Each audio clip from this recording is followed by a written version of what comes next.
Hello everyone, मेरी YouTube channel UPSC notes by Shikha में आपका स्वागत है। दोस्तों, आज हम आपको डचों के भारत आगमन और अंग्रेज़ों के भारत आगमन के विषय में संपूर्ण जानकारी देंगे। तो शुरू करते हैं डचों के भारत आगमन से। पुर्तगालियों के पश्चात डचों का भारत आगमन हुआ। डच हॉलैंड यानी वर्तमान नीदरलैंड के निवासी थे।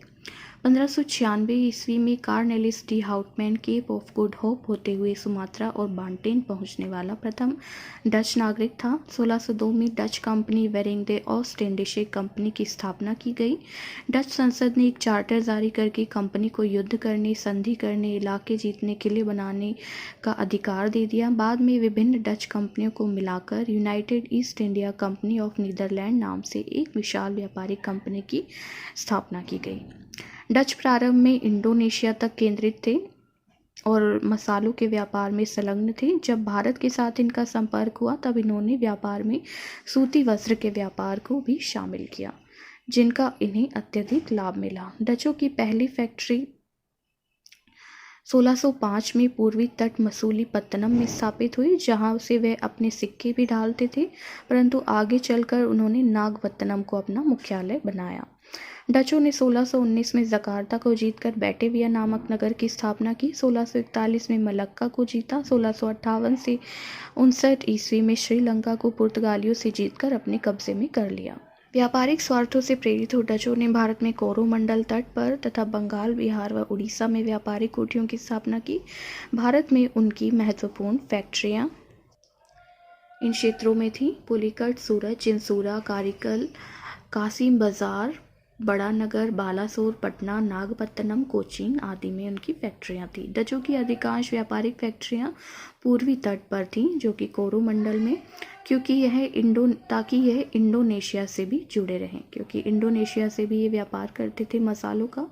तो डचों द्वारा भारत में नील, शोरा, अफीम, सूती वस्त्र, चावल, मसाला, कच्चा रेशम, शीशा का व्यापार किया गया। भारत से वस्त्र को निर्यात की वस्तु बनाने का श्रेय डचों को दिया जाता है। डचों की व्यापारिक व्यवस्था का उल्लेख 1722 के दस्तावेज में मिलता है। यह कार्टेल पर आधारित व्यवस्था थी। डच कंपनी का नियंत्रण सीधे डच सरकार के हाथ में था। परिणाम स्वरूप कंपनी अपनी इच्छा के अनुसार विस्तार नहीं कर सकी, जो कंपनी के पतन का मुख्य कारण बनी। इनके पतन के अन्य मुख्य कारणों में अंग्रेजों की तुलना में डच नौसैनिक शक्ति का कमजोर होना, दक्षिण पूर्व एशिया के द्वीपों पर यानी इंडोनेशिया के मसाला द्वीपों पर अधिक ध्यान केंद्रित करना। डचों का भारत में अंतिम रूप से पतन 1759 के बेदरा के युद्ध के बाद हुआ, जो अंग्रेजों व डचों के मध्य हुआ।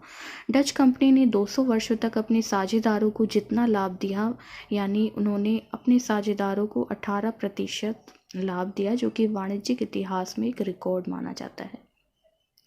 अब बात करते हैं अंग्रेज़ों के भारत आगमन के विषय में। 1599 ईस्वी में मर्चेंट एडवेंचर्स नाम से विख्यात कुछ व्यापारियों ने पूर्व से व्यापार करने के उद्देश्य से Governor of Company and Merchant of London Trading to the East Indies नामक कंपनी की स्थापना की।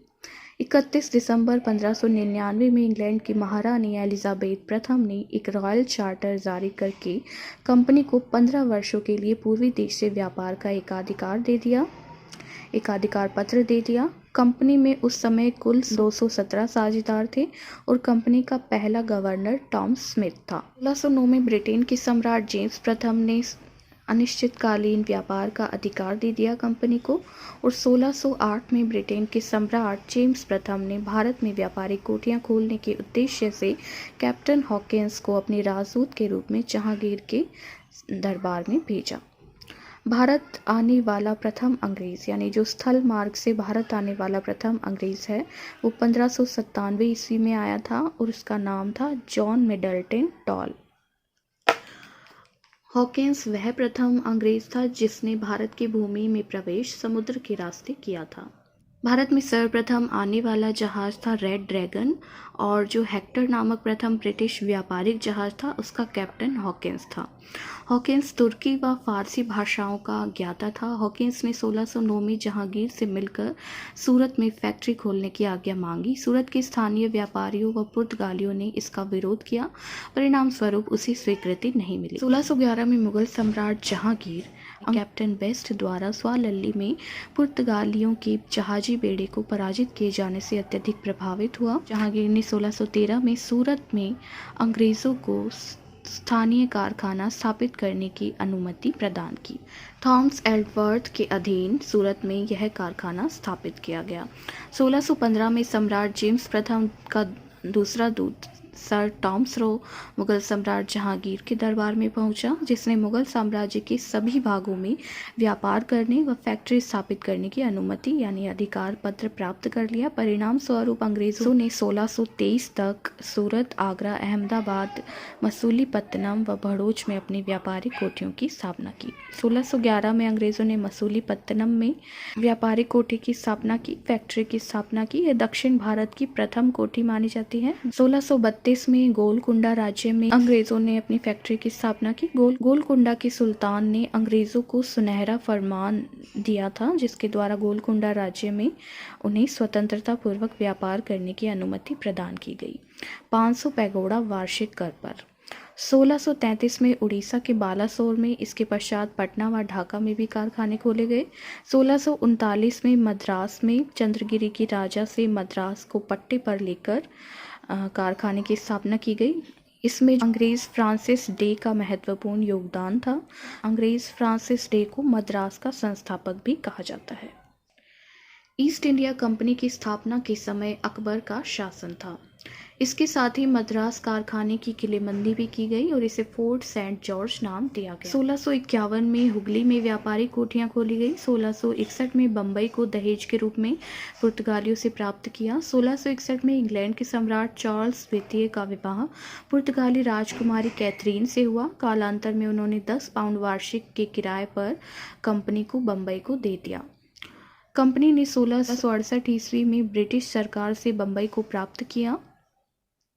अपनी भौगोलिक अवस्थिति के कारण पश्चिमी तट पर कंपनी के मुख्यालय के रूप में बंदरगाहों में सूरत का स्थान जल्द ही मुंबई ने ले लिया। यानी पहले उन्होंने अपनी कंपनी का मुख्यालय सूरत में बनाया, इसके बाद उन्होंने बम्बई के मिलते ही उन्होंने बम्बई में उसे स्थानांतरित कर लिया। तो बम्बई का वास्तविक संस्थापक गेराल्ड ऑन्गियर को माना जाता है।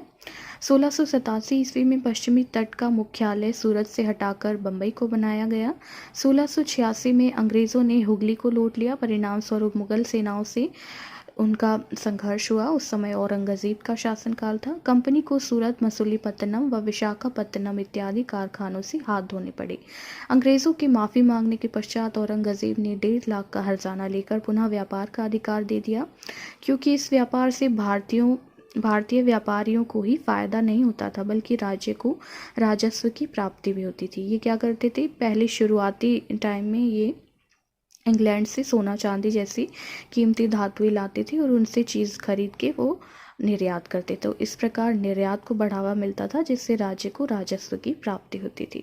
1691 में जारी एक शाही फरमान द्वारा 3000 के निश्चित वार्षिक कर के बदले बंगाल में कंपनी को सीमा शुल्क में छूट दे दी गई। 1698 में अंग्रेज़ों ने अजीम उशान को 1200 का भुगतान कर 3 गांवों सुल्तानती, कालीकाता और गोविंदपुर की जमींदारी प्राप्त कर ली तथा फोर्ट विलियम नामक किले का निर्माण कराया। कालांतर में जॉब चार्नॉक के प्रयास से कलकत्ता नगर की नींव पड़ी। यानी इन 3 गांवों को मिलाकर कलकत्ता नगर बनाया गया, जिसका श्रेय जॉब चार्नॉक को दिया जाता है।